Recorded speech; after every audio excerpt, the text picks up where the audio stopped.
Ever wonder how much time of your awake time you actually spend looking at your Galaxy S25 Ultra screen?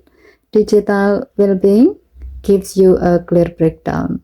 Here's how to check.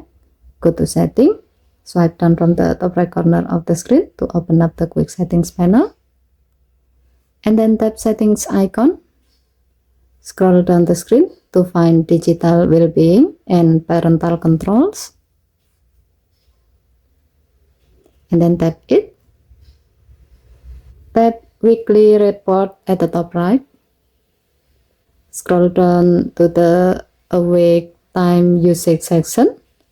At the top, you will see a sentence that sums it up, like on average each day while you were awake, you spend 4 hours 11 minutes more not using your phone than using it. This line basically tells you how much of your awake time was spent on your phone versus of it.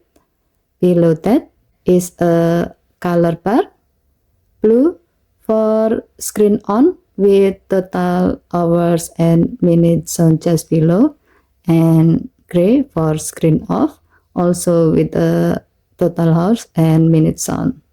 This is really useful way to spot whether you are on your phone too much or if your off-screen balance is actually pretty healthy.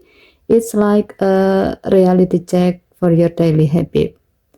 Okay, thank you for watching. Please help to like and subscribe. Have a nice day.